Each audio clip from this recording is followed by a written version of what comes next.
हल करना है, अर्थात x का मान निकालना है। तो x के मान को निकालने के लिए सबसे पहले आपको इस श्रेणी में कितने पद हैं इसकी आवश्यकता है n निकालने की।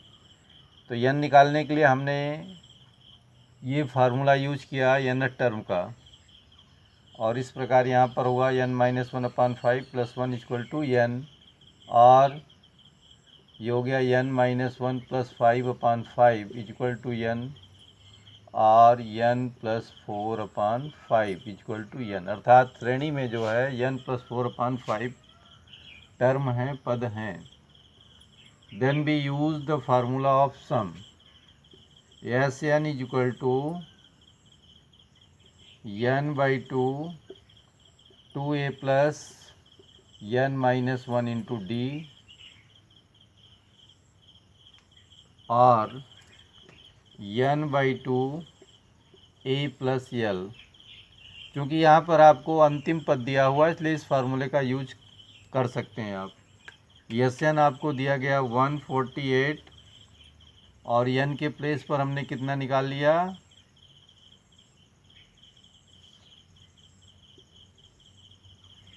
n के स्थान पे हमने निकाला x + 4/5, और 2 ऑलरेडी यहाँ पर है अपान में, और a के स्थान पे 1 दिया है, l के स्थान पे x दिया हुआ है।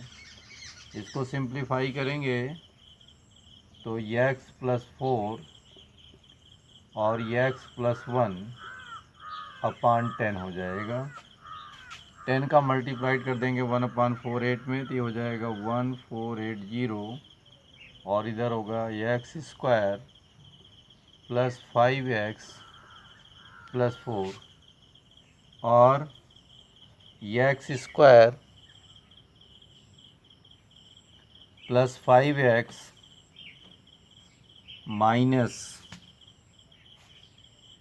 1476 = 0। अब इसके ऐसे फैक्टर करने हैं कि माइनस करने पर 5 मिले और मल्टीप्लाइड करने पर 14476 मिले। तो इसको आप तोड़ सकते हो, जैसे दिया गया 1476, तो इसको हम अगर 12 से डिवाइड कर लें तो 12 × 1 = 12, और 12 × 2 = 24, 12 × 3 = 6, या इसको लिख सकते हैं 12, और यहाँ पर लिख सकते हैं 11 × 12। इसको तोड़ लें 6 2 11 6 2।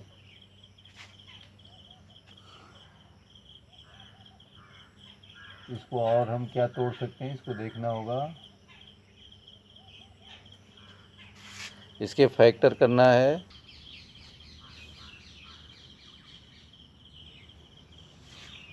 इसका जब आप फैक्टर करेंगे तो ये हो जाएगा, यहाँ पर ध्यान से देखें, फैक्टर में 1476 का फैक्टर आपको करना है, तो ये आएगा 4136। तो इसके प्लेस पर हम लिख सकते हैं 1476 के स्थान पर ये हो गया x² + 41x - 36x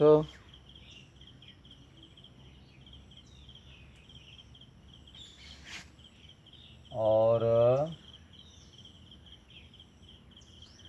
-1476 = 0।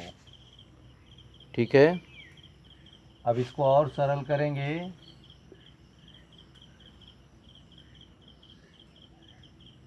तो यहाँ पर देखिए ये हो जाएगा, इन दोनों पदों में x कॉमन हो गया, तो ये x + 41 आ गया, यहाँ पर -36 कॉमन हो गया, तो ये x + 41 आ गया = 0। ये हो गया ये x - 36 और ये x + 41 = 0। यहाँ से x की दो वैल्यू मिली, 36 और -41। तो x चूँकि ये पॉजिटिव सभी पद हैं इसलिए यही पद होगा, 36 नेगेटिव अमान्य हो जाएगा, ये आप छोड़ देंगे। तो आंसर हो जाएगा आपका x इक्वल टू 36। समझ में आ गई बात? इसको आप कर लेंगे।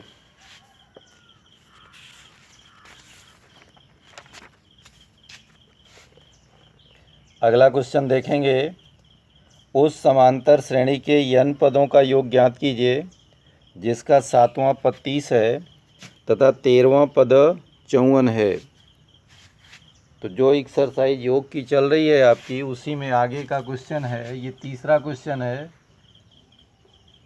12.3 के तीसरे क्वेश्चन को मैं बताने जा रहा हूँ।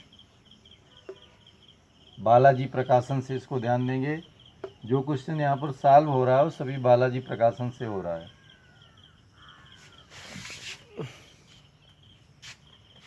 तीसरे का फर्स्ट पार्ट है ये। क्वेश्चन नंबर 3 का पहला भाग है। उस समांतर श्रेणी के n पदों का योग ज्ञात कीजिए जिसका 7वां पद दिया गया है।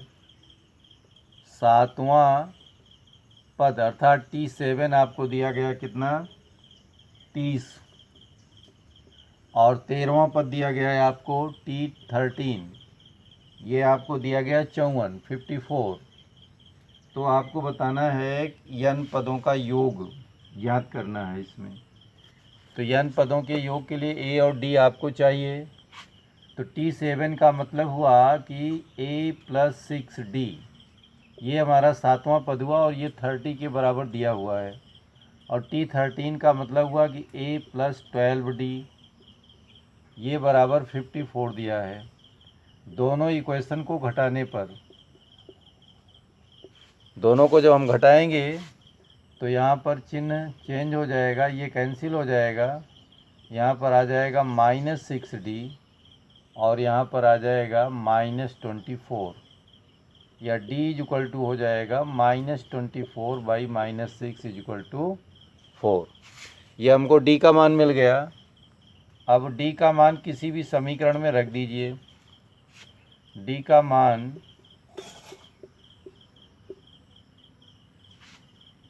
समीकरण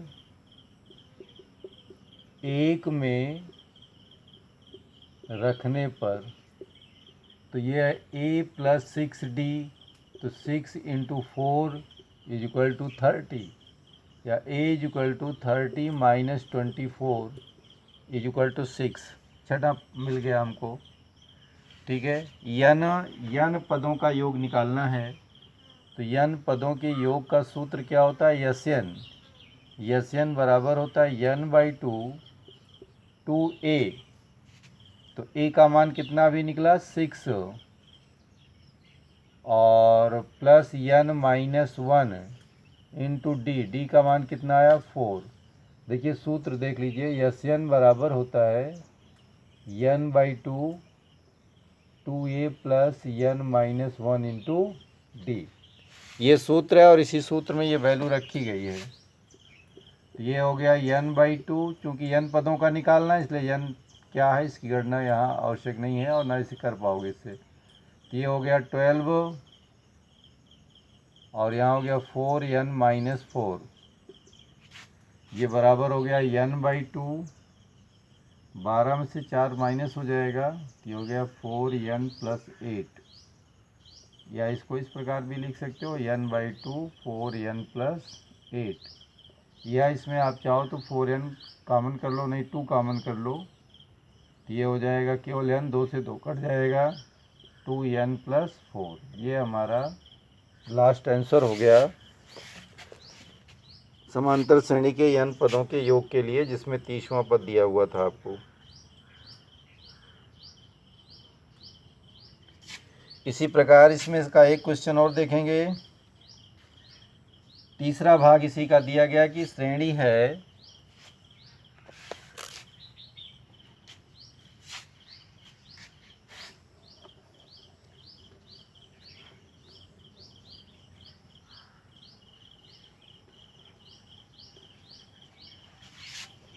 इसी क्वेश्चन में दिया गया है कि एक श्रेणी है जिस 25 22 19, श्रेणी कैसी है? 25 22 19 ...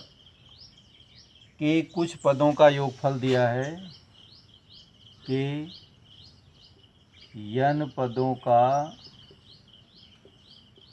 योगफल 116 है, 116 है। अंतिम पद तथा पदों की संख्या ज्ञात कीजिए। इसमें आपको यल निकालना है और यन निकालना है। अंतिम पद और पदों की संख्या। तो यहाँ पर सबसे पहले 116 योग दिया गया है यन पदों का या कुछ पदों का। तो यहाँ पर a बराबर कितना दिया गया आपको 25, d बराबर बोलिए है ठीक T2 माइनस T1, T2 कितना 22 माइनस 25 कितना आ जाएगा भाई 3। नहीं गलत है, 3 क्यों आ जाएगा? घटाते समय क्या ध्यान रखा जाता है? सदैव बड़ी संख्या का चिन्ह लगता है, तो -3 होगा। वैसे भी देखो पद घट रहे हैं इसलिए -3 होगा। तो ए मालूम है, डी मालूम है और यन मालूम है, तो क्या आप यन निकाल सकते हो? निकल आएगा। कैसे निकल आएगा भाई? बोलिए ज़रा, निकलने का तरीका क्या है? तो Tn बराबर, अंतिम पद तो आपको निकालना ही है, पहले Sn बराबर लिखो। Sn बराबर सूत्र बोलो। हाँ ठीक, तो पूरा बोलो ना, n/2 ठीक 2a प्लस ठीक है n-1 इंटू डी। तो Sn के प्लेस पर कौन सी वैल्यू रखेंगे भाई? जो योग दिया गया कितना 116, ठीक है बहुत बढ़िया। और n दिया है क्या? नहीं दिया है। a दिया है क्या? अरे a तो दिया है भाई, नहीं कहाँ दिया? a दिया हुआ है 25 प्लस n-1, d कितना दिया हुआ है -3। ये विशेष ध्यान देने की बात है।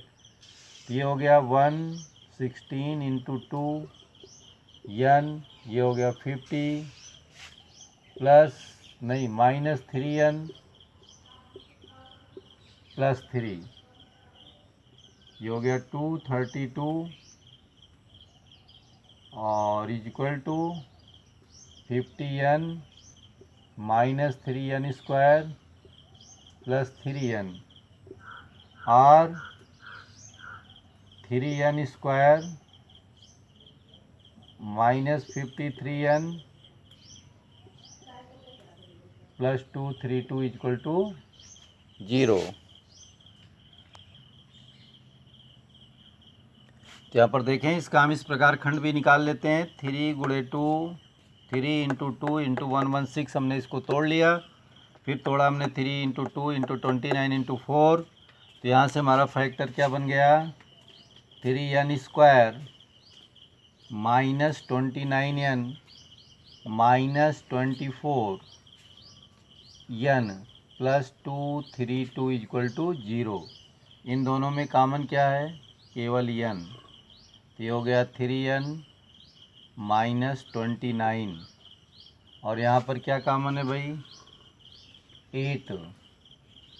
तो 8 कॉमन करेंगे तो 8 कॉमन हो जाएगा, यहाँ पर आएगा 8 3 जा 24, चिन्ह माइनस हो जाएगा 8 दूनी 16 8 9 72, 29 हो जाएगा इक्वल टू 0।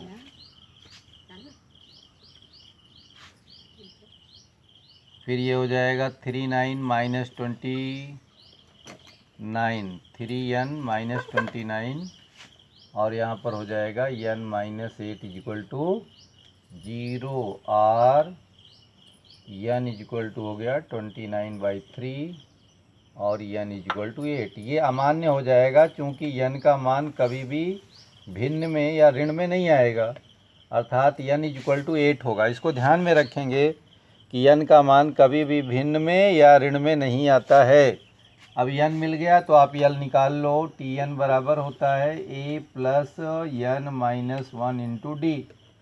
तो इसके Tn बराबर a दिया गया आपको 25, n दिया गया 8 -1, d दिया गया -3। तो ये बराबर हो गया 25 plus 7 minus 21 is equal to 4। तो अंतिम पद आपका आ गया 4।